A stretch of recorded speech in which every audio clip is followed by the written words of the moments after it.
وقالوا سمعنا وأطعنا غفرانك ربنا وإليك المصير. اجي اسلم صاحب اجي لاله صاحب اجي جانان صاحب دا خلق داسې قرار نږدې دلته دې ځای له یو راولاړ سي راسي د دې دغه د مرکې ځای نه راسي لږ لار خلک ورکوي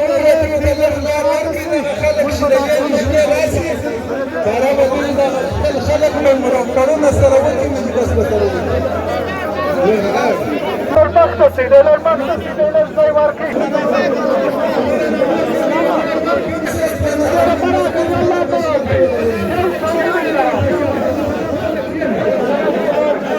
कमांडर साहब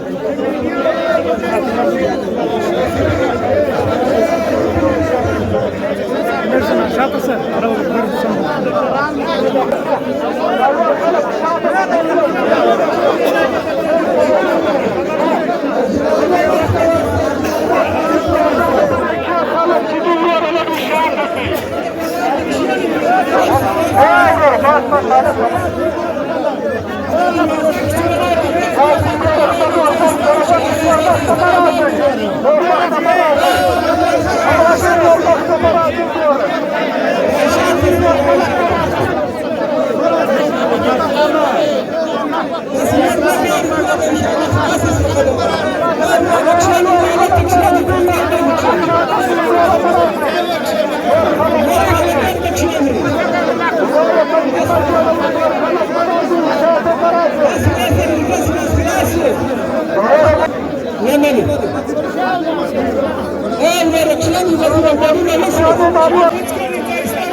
احسان دی د الله جل جلاله رحمت دی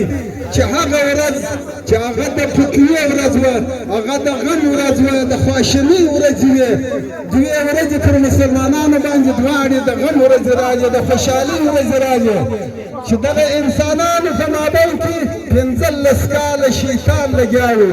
شیطان د دوی په مابین کې خپل تخریب کاوه بیا څه د هرې لارې څه تخریب کاوه د هر سړي په ذهن په فکر په سوچ کې شیطان دا خپلې حربې شیطان خپلې وسوسې دا ور اچولې خلک یې یو د بله دشمنان دا سره ګرځولي وو خلک یې مدیان سره ګرځولي وو نن د الله جل جلاله احسان دی د خدای پاک فضل دی نن هغه د شیطان لاس د 15 کالو د شیطان چلونه د شیطان وسوسې دا ټولې د مابین سولانې نن بهترین ثواب هغه د مسلمان زړه خوشحاله کول دي چې د مسلمان زړه خوشحاله کړي دا نو د فرضي عبادت سماسه هغه خوندور عبادت دی د هر طرفه سمن دا په کورونو په خاندانو کې په سوه انسانان هغه په دغه طریقه باندې هغه په دغه موږ د رای په اکثریت سره یوه خبره دا شال کړې ده چې د اجوارس او د جلالو د خاندان یو څه څلور دي یا 15 کارتینره دي یا 3 دي نه دي رامعلوم دغه کارتینره د بیش په آخوا دا بل فریق رکاو کړي دي موږ د دغه جوړې د مراسمو سره سمدستي وروسته دا پریکړه کړې ده چې هغه فریق به هغه مالونه و هغه کارتینران و دا بل فریق ته چې د چارګل خان کا فریق دی چې په راس کې اجلالو و اج اسلام و اج وارث و اج پکار دي هغه به ودې ته تسلیموي او دغه سره سره موږ یو وخت مخکې هم ولېږئ دغه کارتینران موږ معلوم کله ان شاء الله زه تاسو ته اطمینان درکوم جانب مقابل ته چې یو نټ یې هم نه دی بې ځایه شوی او دوم موږ مرکې مناسب دا وګڼل د حاجي عبدالله خان اکا مرحوم کورنۍ خو دلته پراته وه چې دا قضیه پیښه شوه دوی ولاړه بار شوله هغه سرای یې تقریبا تاسو ګورتو ته معلوم دی چې مطلب په سرای کې چې څوک نه اوسېږي هغه خامخا په کنډواله بدلېږي نو موږ د ډېر سوچو ډېرو فکرو ثبات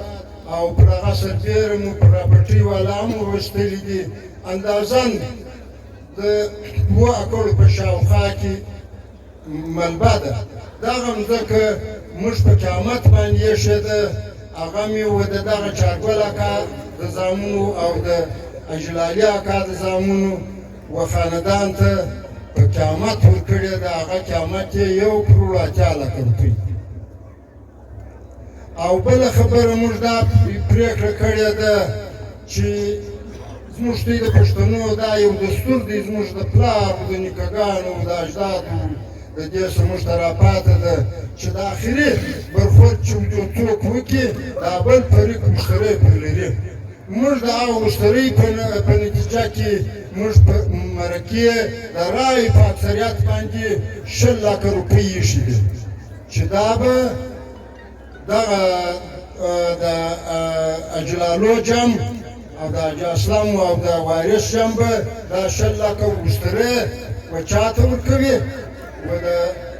اجاده خان اکا و کورونه ته بسم الله الرحمن الرحیم عجزانو د ټولو د مخه د دا 2 قومو چې هغه یو ملیزی قوم دی او بل ادوزی قوم دی د دې په مابین کې چې کومه شخړه وه د دا 2 خاص کر د دا 2 خاندانو د ټولو د مخه زستی د راغلو مېلمنو او د دغه 2 خاندانو چې هغه د حاجي عبدالله خان اکا او چرمن چارګل خان اکا خاندانونه دي زه د دې ډېر غټه شکریه ادا کوم څو دوی وموږ ته و دغه مرکه ته موږ ټول د دغه 15 ملګري چې هغه حاجي محمد اکا او حاجي مجاهد خان حاجي مهدي خان او دغه حاجي جانان صاحب موږ دا سره ملګري ول موږ سره نور کسان هم د هغه نمونه نو اوس د ټولو ده چې کوم موږ یادوو هغه ډېر وخت لګېږي نو موږ ته دوی په دغه زه د دوی شکریه ادا کوم چې دوی موږ ته دا واک راوسپاري او موږ ته الله پاک دا کامیابي را نصیب کړه نو مشرانو علما کرامو چې کومه خبره وکړه هغه زموږ دوی د ټولو د وطن د علاقې که د غره د هاخوا وي که د دې خوا وي واقعي دا یو ناسور دی زموږ په وطن کې مخکې خو به موږ دا شی کاوی چې د غره په هاخوا باندې چې کوم توفک سالاري ده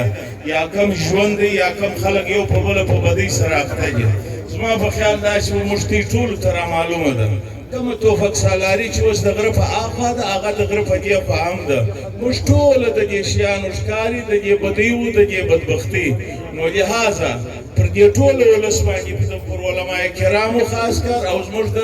علاقې کاڅکزۍ دي که نورزۍ دي د هغه په مشرانو باندې زموږ د دغه یو کمزوري مرکې د خاصه دا غږ دی چې دوی به نه کښېني و دغې خبرو ته دا خبرې به دوی دا مسلې به حل کوي زموږ وروستۍ د علاقې خو یار موږ ډېر غټ مخالف لرو چې هغه موږ په خپله پلاخته کوي شاید چاته به معلوم وي انشاءالله به ګوتو خلکو ته دا معلومه ده یو چاته که نه معلوم او بله خبره دا د عاجزانو چې موږ په دې وطن کې په خپله لاس نه پرله واچو دا شخړې موږ په خپله نه کول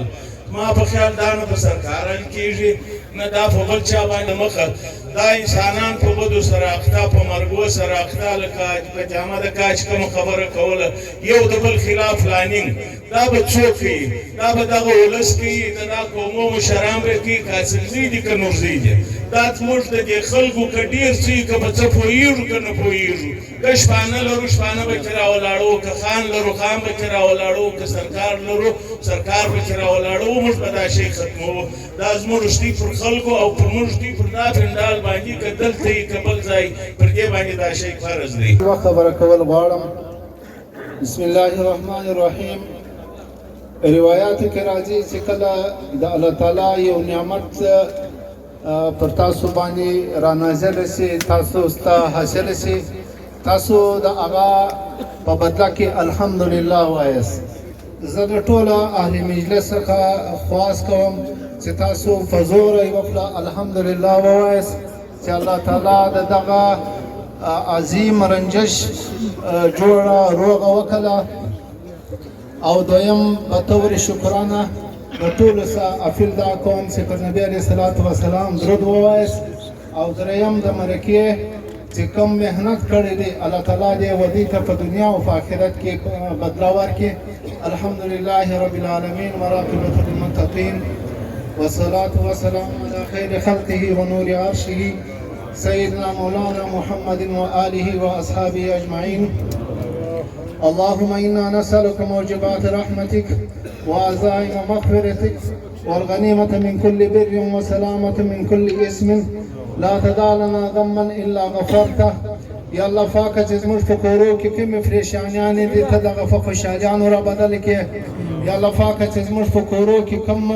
مشکلات ته دغه په حل را بدل کړې. ته دا هر اسباب یا الله پاکه ستا په خزانه کې هېڅ کمي نشته. ته د خپل غیبه څخه ټول نعمتونه موږ ته را میسر کړې. یا الله پاکه ته موږ ته اتحاد او اتفاق را نصیب کړې. وآخر دعوانا الحمد لله رب العالمین. اجزانو خبرې خو دې بده اوس بیا اخري خبره د اعلان ده. سبا ماښام که خدای کول دا ناس مجلس یا به کړه د اجلالو پر کور مېلمانه یي. واخر دعوانا کالا کور مې ودان ورو کور مې ودان. سره کښېني مخ په مخه سره کښېني.